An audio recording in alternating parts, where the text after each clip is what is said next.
France is considering whether to relax laws governing end-of-life policy. The country currently prohibits euthanasia and assisted suicide, but it does allow deep and continuous sedation until death for terminally ill patients, those not predicted to live for more than a few days.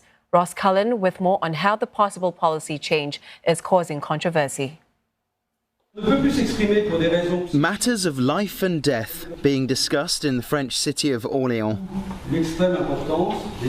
This conference was called to debate a possible legalization of euthanasia and assisted suicide.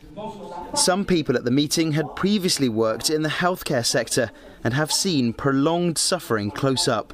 En 2005, j'ai assisté, on va dire, pendant 2 ans mon parrain qui a eu la maladie de Charcot. Ça l'a emmené très vite et j'ai assisté à toute l'évolution de la maladie. C'était horrible, c'était horrible. Voilà, donc ça m'a ouvert les yeux sur tout ça. Je me suis dit, moi, j'aurais pas son courage parce que il fallait vraiment avoir beaucoup. Il avait beaucoup de courage.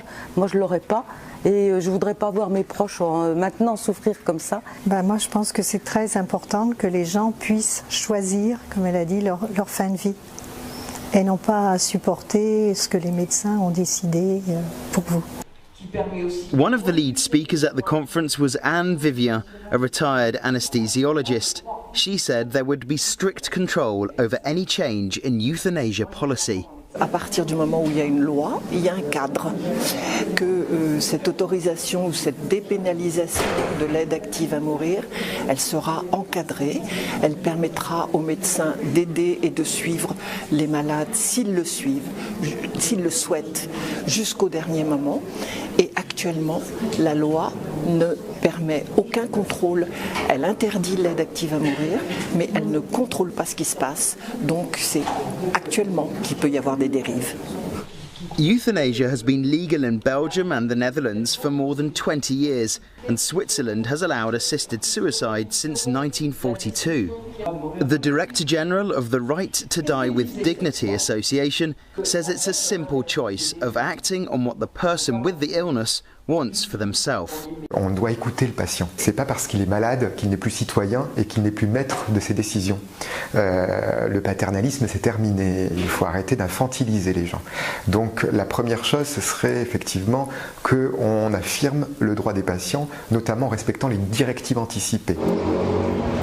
Euthanasia involves the doctor playing an active role in a patient's request to die.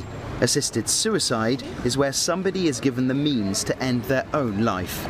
A citizens' council set up to consider the issue recently recommended new end-of-life legislation. But some members of France's religious community oppose moves to allow assisted suicide. The National Evangelical Council argues there are already options for people suffering with terminal illnesses, such as palliative care, deep and continuous sedation, and making the patient as comfortable as possible. Je crois qu'en légiférant et en autorisant cette possibilité d'euthanasie ou d'aide active à mourir, on franchit quelque chose, un interdit, quelque chose qui est dangereux, je crois, pour notre manière de vivre en société, de vivre ensemble. Coming to terms with the end of life is a personal and often a private family matter, but it's now being questioned in France publicly, debating if the country will join its European neighbours and shake up policy concerning how people choose to spend their final moments. Cullen, CNA, Paris.